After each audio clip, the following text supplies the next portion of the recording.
নতুন ক্রান্তি ব্লক তৈরি হয়েছিল যে সেই ব্লকে আজকে পশুপালন নিয়ে একটা অ্যাওয়ারনেস এখানে ডাক্তারবাবু করতেছে, ভেটেরিনারি ডাক্তারবাবুরা আসছে, বিডিও সাহেব আছে, এখানকার এলাকার যারা ভেটেরিনারি ডাক্তার এবং যারা পশুপালন করে যারা তাদের সাথে যুক্ত আছে সবাইকে নিয়ে একটা অ্যাওয়ারনেস করছে কী করে আয়ের উৎসবটা বাড়ানো যায়।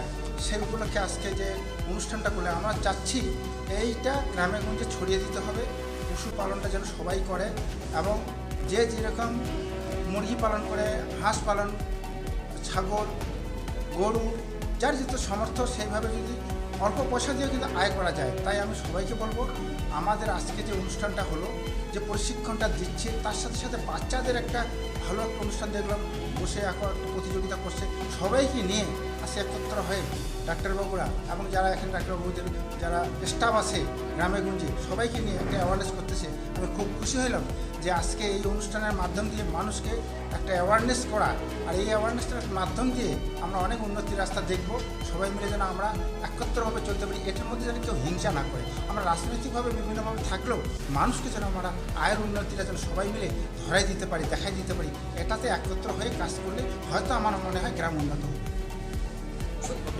পঞ্চায়েত সমিতি হলে আমাদের প্রাণী সম্পদ সপ্তাহ পালন হচ্ছে, যদিও এটা 13 থেকে 19-এর মধ্যে হওয়ার কথা, যেহেতু এটা নতুন ব্লক আমরা ঠিক সময়ে শুরু করতে পারিনি। তো যাই হোক, পঞ্চায়েত সমিতির উদ্যোগ এবং জিপির উদ্যোগ এবং আমাদের দপ্তরের উদ্যোগে এই অনুষ্ঠানটা করতে পেরেছি। তো এই দপ্তরের মূলত যেটা থাকে আমাদের বিভিন্ন আমাদের যেসব প্রকল্প থাকে সেসব নিয়ে আলোচনা হয়। আমাদের কাজের ক্ষেত্রে কারা কী কাজ করছে, গ্রাম স্তরে কারা কাজ করে, আমাদের প্রশাসনে কারা কাজ করে, আমাদের চিকিৎসা কেন্দ্র তাদের কী ভূমিকা, সেই সম্বন্ধে সব কিছু নিয়ে আলোচনা হয়। তো মূলত উদ্দেশ্য কী?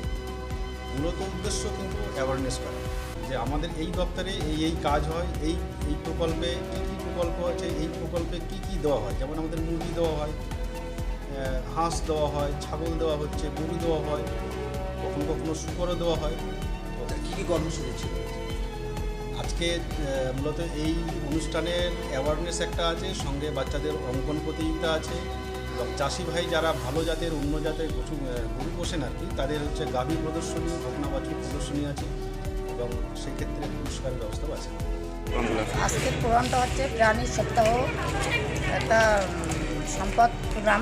এই প্রোগ্রামে হচ্ছে ছবি প্রতিযোগিতা, আর যাদের গরু মানে পালন করে তাদের যে বাছুরটা বকনা বাছুর, মানে কোন বাছুরটা শরীর ভালো, স্বাস্থ্য শরীর ভালো, কোন বাছুরটাকে যত্ন করে বড় করা হয়েছে তাদেরকে একটা পুরস্কার দেওয়া হবে।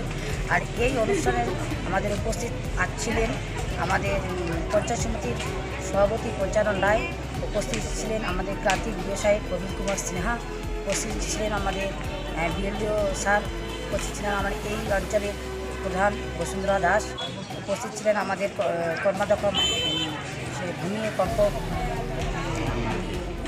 কর্মাধ্যক্ষ মালতী দত্ত, উপস্থিত আছেন পঞ্চায়েত সমিতির সদস্য ইসমাইল কাকু, উপস্থিত ছিলেন অনেকেই আরও বিশিষ্ট প্রাণী বিভাগ থেকে যারা প্রাণী সম্পদের কাজ করেন সবাই এখানে উপস্থিত আছেন। আর এই উপস্থিত আমাদের যেমন প্রাণী সম্পদ মৎস্য প্রাণী কর্মাধ্যক্ষ আমিও নিজে উপস্থিত আছি। আমাদের এই দপ্তর থেকে অনেক কিছু পাওয়া যায়, কিন্তু ক্রান্তি ব্লকটা হয়েছে নতুন। এই নতুন হিসাবে আমাদের প্রাণী সম্পদের স্থায়ী সমিতির মিটিংও হয়েছে। এই মিটিংয়ে আমাদের এই দপ্তর থেকে মাছ দেওয়া হয়, গরু, ছাগল, হাঁস, মুরগি, তারপরে মাছ, মানে অনেকেই এই দপ্তর থেকে পাওয়া যায়। এই বলে আমার ছোট বক্তব্য শেষ করি। মানে মোবাইল ব্যাটারি ক্লিনিক বলে, এটা গভর্নমেন্ট অফ ওয়েস্ট বেঙ্গল দিয়েছে। মানে আমরা কি সব মানে গ্রামে গ্রামে যা ক্যাম্পটা করে আজকে এই দিকে আমাদের প্রাণী সম্পদের একটা আয়োজন আসলে ওখানে ক্যাম্পটা করলাম। এই ক্যাম্পে কী কী সুবিধা আছে? এদের সব অনেক ধরনের যেগুলো বেমার হয়, পুষ্টিকর খাদ্য খাওয়াতে হয়, গাই বাছুর সব ফ্রি হবে, সব ফ্রি, মেডিসিন সাপ্লাই ফ্রি, ট্রিটমেন্টও, কত বেমার হয় যায় এবং এখন লাম্পি স্কিন ডিজিজ হয়ে আছে ওটারও ট্রিটমেন্ট হয়ে যায়। এরপর কী হয়? ক্যাম্প কোনো জায়গায় ক্যাম্প করা হবে? এরপরেও কি কোনো জায়গায় ক্যাম্প করা হবে? হ্যাঁ, ক্যাম্প হয়, মানে ডেইলি 2টা করে ক্যাম্প করে, একটা করে। আপনার নাম আর পরিচয়? আমার নাম ডক্টর রহুল আমিন শেখ।